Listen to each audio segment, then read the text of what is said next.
Healing in Starblast is often an ability we take for granted. At least in my memory, some of the most competitive, most fun, and longest casual team mode games I've ever fought in some way involved a dedicated healer. I am sure you have had similar experiences to this as well. These dedicated healers often are the difference between a win and a loss in these competitive and close games. Today, I'm going to be going over the pros and cons for the Starblast healing update of April 2022 and how it affects your gameplay.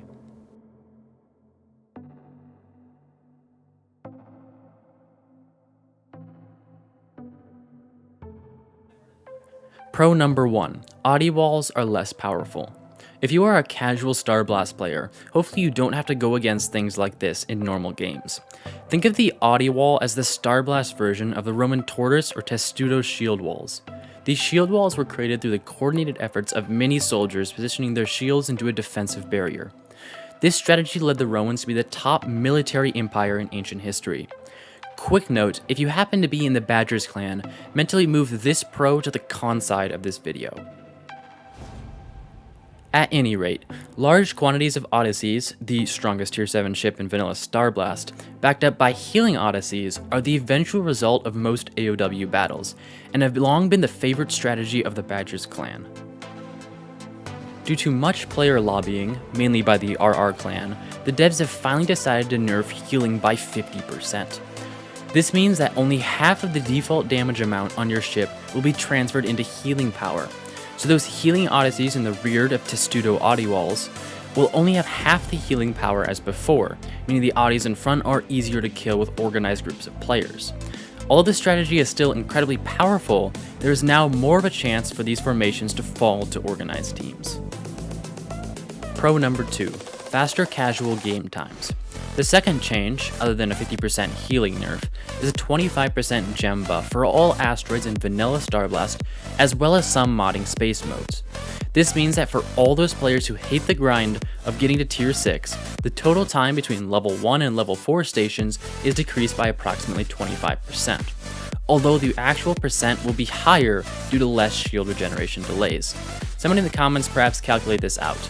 The moral of the story, tier 7 battles faster. Pro number 3. Flips are much easier to pull off. If you have ever seen our Starblast flip series, you know that we have only managed to pull off one successfully. The 25% buff to gems allows low tier ships to get upgraded faster, and therefore be combat ready in a far quicker time. The Inferno Squadron will have to try some more flips now that this update is out. Pro number 4.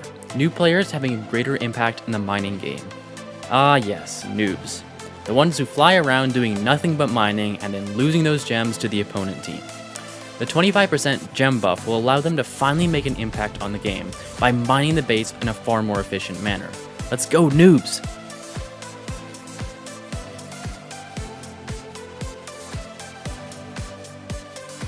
Neutral.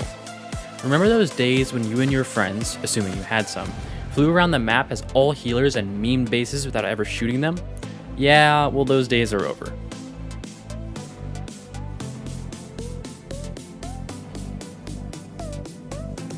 Con number 1. Low tier ships are less useful. If you enjoy destroying opponents as the Pulse Fighter or Fury Star, or happen to be the Bat and main the Side Interceptor, your opponents just got a lot more tough. Because of that 25% gem buff, by the time you get your ship upgraded, your opponents will often already have the next tier station. Now, that being said, you will upgrade 25% faster, but so will your opponents. Add that into the fact that their base is probably already next tier, get ready to face ships that are a tier higher than yourself. This update generally decreases the impact of lower tier ships on the balance of the game, as most teams choose to mine straight to tier 7 without engaging in lower tier fights. This is kind of sad that those lower tier ships are now more of a means to an end rather than an option to be chosen to engage your opponents. Because I remember the old times when ECPs would duke it out with, side fighters or pioneers, but I guess us old players must just survive and adapt. Con number 2. Torps are useless. Torpedoing opponents' bases has historically always been a great CUDA or O-Defender strategy when you want to buy your team some extra time.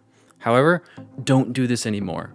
Because of the 25% gem buff, your opponents can remine their base in record time.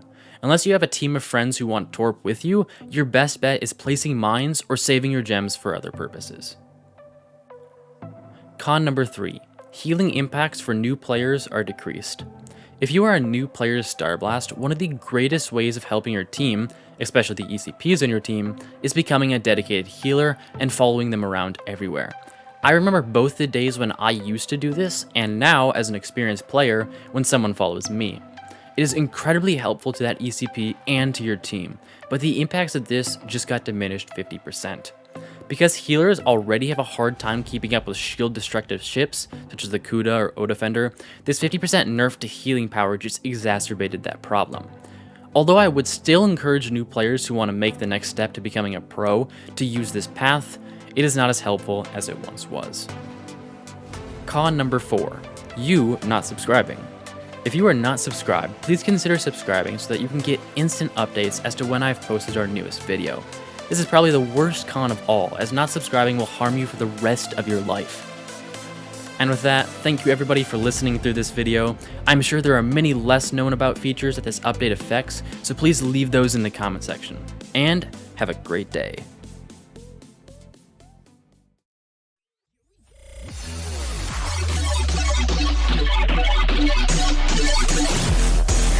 Got it.